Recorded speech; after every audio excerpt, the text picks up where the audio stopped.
I want you to get together. Hello everyone. For this episode I want to go back to India and the oceanic archipelagos south of the Asian continent to re-examine the Rakshasa, as I've recently found a possible connection to the visage of the first modern Western clown, specifically a costume worn by Joseph Grimaldi in the 1800s, and this strange-looking demon. But before we get there, I think it would be fun to first show how all-pervasive this particular demonic visage is for the area.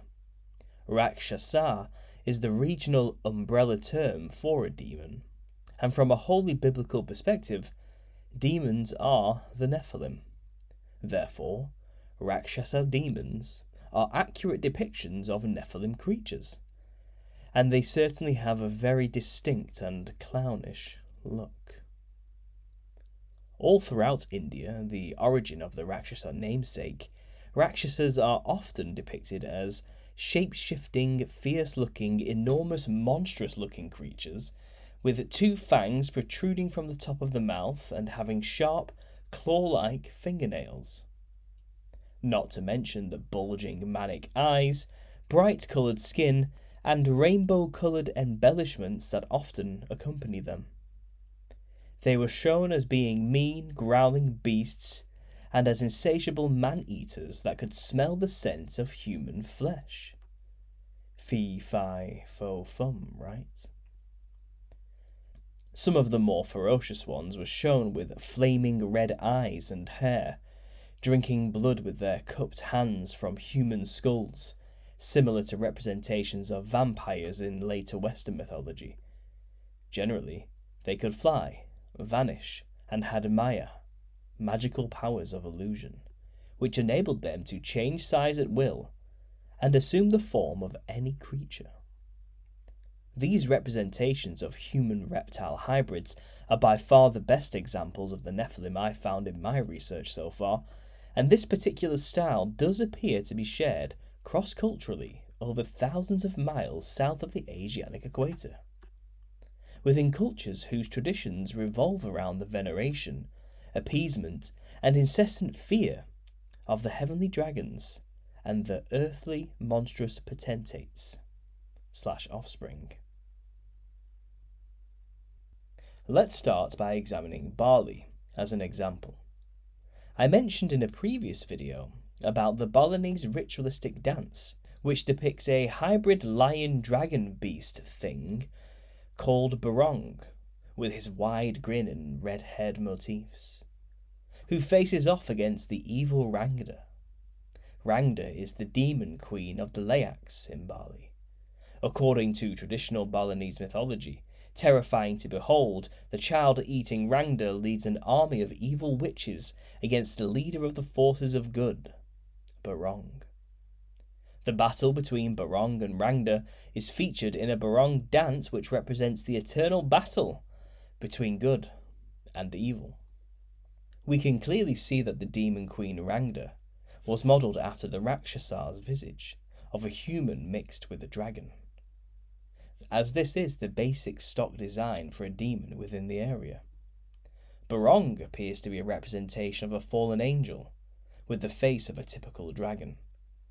This battle between the dragons and the demons is a classic parallel to the story found within Enoch, in which the Watchers had to fight with their demonic offspring and watch them murder each other. This depiction of the Balinese dragon as the force of good and the demonic giants as the forces of evil is an ideal spin of a bad situation for the fallen angels, allowing them to be perceived as the heroes when they were simply being punished by God. Another festival of Bali which depicts the Rakshasas is a strange parade which takes place on the eve of Yepi Day in Bali, Indonesia. Ogoh-ogoh are the statues which are created and normally take the form of mythological beings, but mostly demons. As with any creative endeavour based on Balinese Hinduism, the creation of the Ogoh-ogoh represents the spiritual aims inspired by Hindu philosophy. The main purpose of the Ogoh-ogoh is the purification of the natural environments of any spiritual pollutants emitted from the activities of living beings, especially humans. The forms of Ogoh-ogoh represent the Buta Kala, Buta meaning eternal energy and Kala meaning eternal time. According to Hindu teachings, the imperceptible potentials of nature cannot be thoroughly explored by anyone. Philosophically, civilized men are required to manage the natural resources without damaging the environment itself, lest the Buta Kala bring back balance through destructive chaos. Aside from being the symbol of the Buta Kala in the form of destructive chaos, Ogoh-ogoh statues sound to me to be metaphorically talking about the eternal and ever-present spirits of the chaotic NEPHILIM. Every village builds one of these statues, and they're mainly created by the village's youth organisation or other small children, which is pretty strange to consider when you look at these gruesome monsters. It doesn't feel very kid-friendly to me. During the procession, the statue is rotated counterclockwise 3 times. This act is done at every T-junction and is intended to bewilder the evil spirits so that they go away and cease harming human beings. Though I personally have never held much weight to this apotropaic practice as being useful, rather more a deception to make these tribes believe they have some form of control by the demons, as they feign being confused or scared, as many other cultures who venerate the same spirits know that creating an idol of, or dressing like a demon, only serves to channel them, not repel them. The event culminates in the burning of the statue as a symbol of purification, ready for the new year. This is a relatively new tradition created in the 1980s, but the visuals of the demonic are pretty consistent with the ancient temple artwork showing the same creatures, and these horrific imagined examples certainly exemplified the brutal and terrible nature of the NEPHILIM when they roam the earth. If we examine the surrounding countries and compare their depictions of demons, we can see these similarities are apparent. Just west of Bali in the Java region, we get a very clownish version of the infamous Rakshasa masks. I've already shown in older videos the Rakshasa or demon masks of Sri Lanka, but as a quick recap, a Rakshasa mask is a mask that the Sri Lankans use in a lot of festivals and cultural dances. Rakshasa means demon, and the masks are also apotropaic, which means that it is intended to ward off evil. They are painted in vibrant colours and bulging eyes and protruding tongues, and they depict various types of demons. Rakshasa masks are a tribute to the Rakshasa, a race that earlier ruled Sri Lanka and could assume 24 different forms. These are the same ancient Nephilim kings and rulers of old, the hybrid creatures born of feathered serpents, dragons, or seraphim angels, mixing themselves with human women. In some isolated parts of India, communities channel these creatures directly and offer up animal sacrifices to them. This is within a far older and ancient ritual called the Thayam and the Butha Kola, in stark contrast to the more modern rituals of India and Sri Lanka, who intend to ward away evil spirits. This far more ancient practice of the same continent wants to dress like them to attract them instead. And as I said earlier, I'm more inclined to believe the latter is more realistic, as demons are not scared or somehow confused by a person dressing up like them in the physical realm. I believe that mimicking how they look in the physical creates a more suitable reflection for them to embody from the spiritual, creating a connection or doorway, if you will, to the physical world through the individual dressed in the costume, the medium, shaman, and channel. Yet, despite my opinion on the matter, the apotropaic view of warding away evil seems to be the norm in more modern festivals, even outside of India and Indonesia. For example, a yaksha with fangs guards the temple of the Emerald Buddha, within the grounds of the Grand Palace in Bangkok, Thailand. In Thailand, a yak is a giant demon, an ogre, colossus, monster or titan, from the Ramakien, the Thai version of the Hindu Ramayana epic mythology. These are basically the cousins of the Rakshasa, from a slightly different mythology, and as you can see from their visage, they are practically identical to the Rakshasa. In this example, they are there to ward or guard against evil spirits who would wish to invade the temple. These creatures look identical to the Balu demons of the Burmese culture of Myanmar just next to Thailand. It is in Thailand we also find the Festival of the Dead in the Fighter Con, in which the people dress as sharp-featured, wide-grinning demon spirits covered in fractaled multicoloured tassels. The town's residents do this to invite protection from the Pra Upatuk, the spirit of the Mun River, but also to mimic a time when Buddha threw a party so loud it woke the spirits of the dead. Though looking at them, I doubt these were the spirits of dead humans. In Japan, the Namahage are demon-like beings portrayed by men wearing hefty ogre masks and traditional straw capes during the New Year's ritual. The frightfully dressed men impersonating the Oni demons go door to door threatening children who have been lazy with a knife. An Oni is a kind of demon, orc, ogre or troll in Japanese folklore. They are believed to have lived in caves or deep in the mountains. Oni are known for their superhuman strength and have been associated with powers like thunder and lightning, a common association for most Nephilim creatures all over the earth. The Oni's evil nature manifests in their propensity for murder and cannibalism. They are typically portrayed as hulking figures with one or more horns growing out of their heads, massive teeth, and occasionally a third eye in the centre of the forehead. They are typically depicted with red, blue, black, or yellow-coloured skin, wearing loincloths of tiger pelt, and carrying an iron club. They also have 3 to 6 digits on each hand and foot, tipped with claw-like nails. These creatures are extremely similar in visage and description to the Rakshasa, and the 6 fingers and 6 toes on each appendage only strengthens the idea that these creatures are Nephilim, as that's how they are described in the Bible, in 2 Samuel 21:20. Another extremely similar example are the Bukanawa masks made in north-central Luzon Island in the Philippines by the Ifugao or Igorot people. In Philippine mythology, the Bacanawa was a huge snake, dragon, crocodile fish filled with spite, rage, and greed. In fact, the Philippines is replete with myths of strange demonic monsters. Buso is a generic term for demons or evil spirits in the folklore of the Ogoh-ogoh peoples.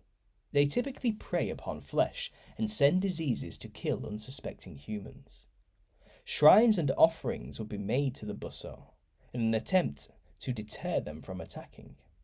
Both mythology and current folklore represent the number of individual Buso as practically unlimited. They inhabit the air, the mountains, and the forests by myriads. Their number is legion. The most notorious and perhaps the most Nephilim-esque are the Tigbanua. To them, more than any other Buso, shrines are erected, magic formulae are recited, and offerings are made, while numerous spells are constantly worked to frustrate their evil designs.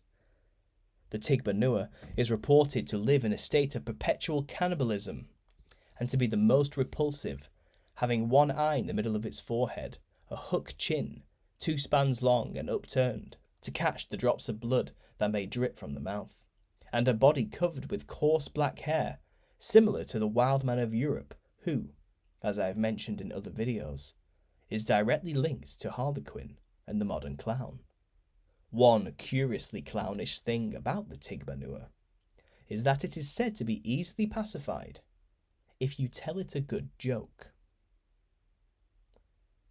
In China, they have their own similar depictions of the demonic, but more emphasis is placed on the dragons. One of the greatest celebrations in the culture of China is the Chinese New Year. During Chinese New Year, many masks are worn, but the most famous and important to them is the mask of the dragon. Dragon masks are symbols of fortune and prosperity in Chinese culture, and it is usually made to be very complex, coloured red, gold and blue, and decorated with feathers and fur. Some dragon masks are so big that many people have to carry them. They do look identical to the masks already shown, and are in no way considered to be associated with anything negative, but to be bringers of good fortune and worthy of veneration. In fact, in this entire area I'm talking about, dragons on temples is extremely common. I believe these represent the seraphim angels in particular, the fiery flying serpents, the fathers of the NEPHILIM. So, with that cursory examination out of the way, let's get into the possible link that these representations of demons have to do with our own Western image of a clown. I want to also take this as an opportunity to correct myself as to the history of the modern clown costume. Originally, I had asserted that the most famous musician and Freemason of the time, called Charles Dibdin, became the manager of Sadler's Wells Theatre and changed the costume of a clown from a boring white servant rag to the psychedelic monstrosity we see here. However, I have discovered that it was actually his son, who bears the exact same name, who did this. This decision was made by most accounts because the young Dibdin wanted to establish himself as a tour de force in the theatre industry of the 1800s, so a controversial mix-up of the norm was completely understandable. Yet no one ever mentions where exactly the inspiration for such a garish and insane design came from, considering a clown used to dress incredibly drab and boring prior to this. If we examine Charles Dibdin the Elder's career, we can glean a possible answer. You see, Charles's brother, Thomas, was a military sailor who spent a lot of time in India. Charles himself had often visited the place because of this, and was even planning to emigrate there. However, the journey was cancelled due to bad weather, and he continued his theatre career in England instead. Charles, as a performer, was quite famous for portraying a West Indian blackface character called Mungo, who had a thick and over-exaggerated Indian accent. Much literature has been written about this, as to whether it was actually a social commentary on the wrongs of slavery and racism, or just straight-up racism. Either way, this character was of such romantic importance in the mind of Charles Dibdin Sr. that he named his son Charles Isaac Mungo Dibdin in tribute. Without a doubt, the influences of Indian culture will have had a huge impact on the Dibdins, and they would not have been ignorant to the visage of a Rakshasa demon, which I believe is apparent when one simply compares the first of the clown costumes popularised by Dibdin Jr.'s new and innovative show called Peter Wilkins' Harlequin in the Flying World, in which shipwrecked mariners come upon a civilization of flying people. What was even more special about this particular show is that all three zany characters, the Harlequin, Pantaloon and the Clown, had been doubled up. This way, an old established performer named Dubois could continue his role as lead zany, while the young Joseph Grimaldi could also play the same lead characters for the first time. This decision was to please both the oversensitive Dubois, who would not have been able to handle being demoted, and also honour the requests of his boss and owner of the Sadler's Wells Theatre, Richard Hughes. Richard had told the newly hired Dibdin Jr. that he must give Joseph Grimaldi stronger roles to help develop his career. Richard Hughes was the father-in-law of the young Grimaldi, before his daughter, who was married to Joseph, died at childbirth. Her dying words were literally, "Richard, take care of poor Joe." And as such, the demand that Joseph be a leading role was made by Richard Hughes to the young Charles Dibdin. It was this performance that solidified Joseph Grimaldi as the superior clown, and we find a flurry of drawings and paintings depicting the man in these early clown costumes. When looking at these, I can't help but see the striking similarities to the costumes and masks worn by those who depict the Rakshasa of the East. There is even a literal depiction of Grimaldi in the same position as the Kalasungsang demon of Bali. With a lack of historical documents showing them outrightly admitting this purely is in the realm of speculation. Though I find that Charles Dibdin's ties to Freemasonry, and therefore his implied connections to the occult, is definitely a good reason to be dubious. Coupled with his obsession with India, even so far as to naming his son after a West Indian-inspired character, means that Hindu mythology will likely have had a huge influence on Dibdin Jr.'s design choices when reimagining the demonic rascal known as Clown in British theatre. Not to mention that all this was happening during the peak of British colonisation of India through the East India Company. And Charles Dibdin Sr. was a prolific writer of music for the maritime British sailors, of which his own brother was one, and even died because of it. I find it impossible that the influence of Indian iconography was not rife within this family. Therefore, it does appear that the clown was made to look like a demon through a mimicking of Indian Rakshasa iconography. These Rakshasa are cannibalistic, giant adversaries to mankind. They are quintessential Nephilim. Even long after the first initial costume design was created, we found through Grimaldi's impeccable performances in the costume that the style would become extremely popular for all future clowns. If we examine the circus clowns of the 19th and 20th centuries, we can see that they leaned even heavier into the typical folk traditional style of Eastern demons, which is hardly surprising, as all the circuses were run by Freemasons and were likely excited to have a new symbol they can occult from the public to channel the Nephilim spirits out in the open. The Nephilim truly did look like clowns, but as my wife will not let me forget, it's the clowns that look like Nephilim. Thanks for listening, guys.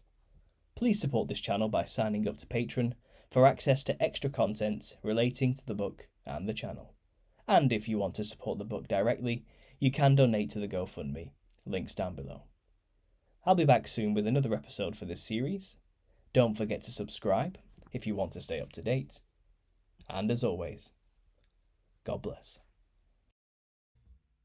I want you to get together